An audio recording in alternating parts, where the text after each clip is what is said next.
We're rolling. All right, so once we have the master cast ready, and make sure when we're evaluating master cast, we always have a land area. A land area that it's about 2 to 3 millimeters wide, okay? It's not so deep. If you,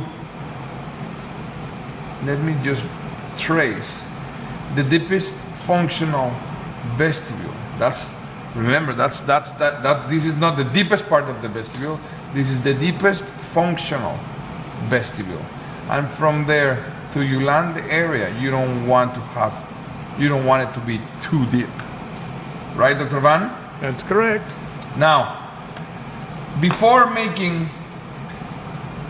wax rims, I like to make a very important statement, and this is, we have to mark this master cast, and marking the master cast will give you the path and the trace and the lines to orient the wax rims. If you don't have these two models marked before you start making those wax rims, then you will not have a way to center and to have them where they're supposed to be.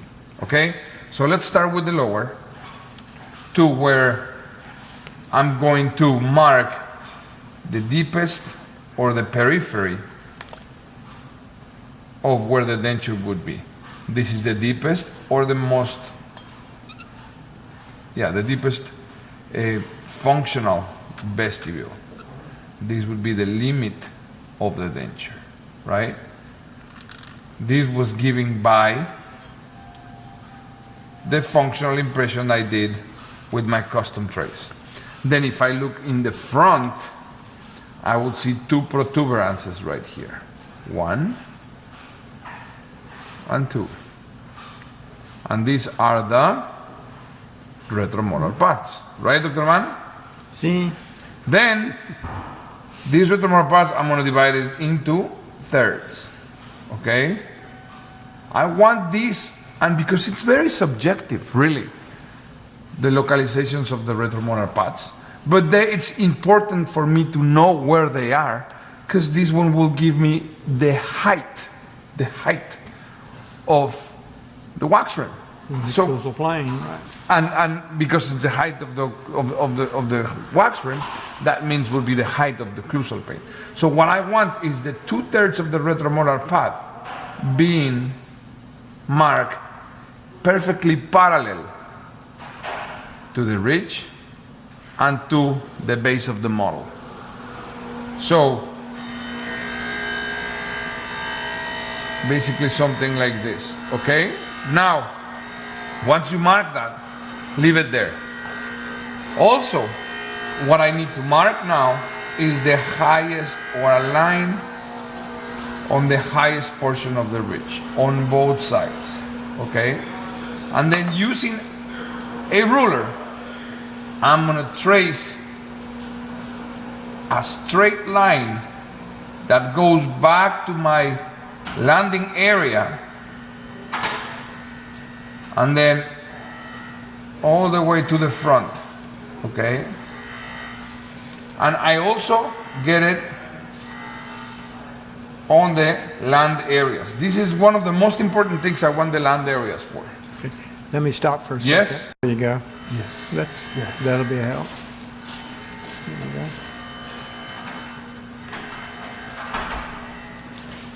I have another lower. You want me to- No. Keep what we've got. Okay. I think this change the exposure will show the lands a little better. Okay. Ready?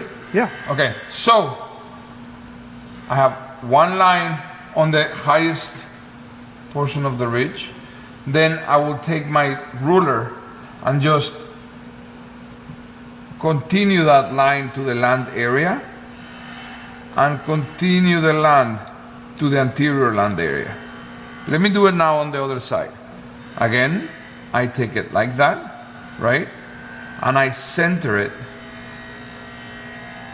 and then continue this line onto the land area, and continue this line to the anterior land area.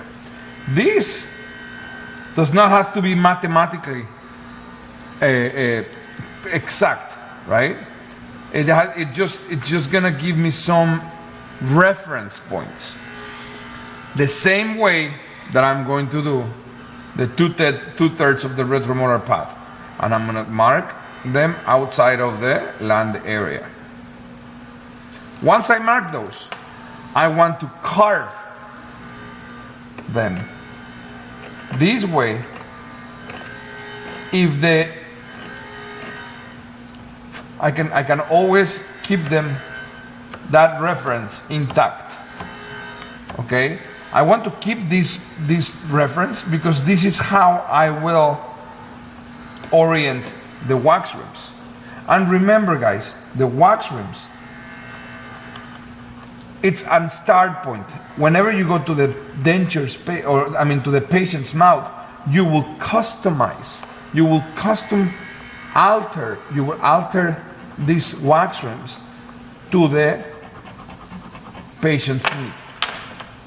But we always need to have a start point, and this reference will always give me a constant start point.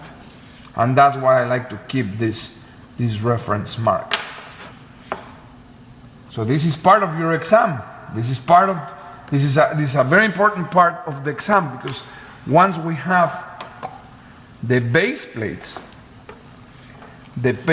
will also follow the same references, and I'll talk about it later. So this is basically what we want, or what we need to have in the lower. Now we go to the upper. On the upper, as we talked about it, we go to the functional deepest portion of the vestibule. Okay, this is going to be the limit of the denture.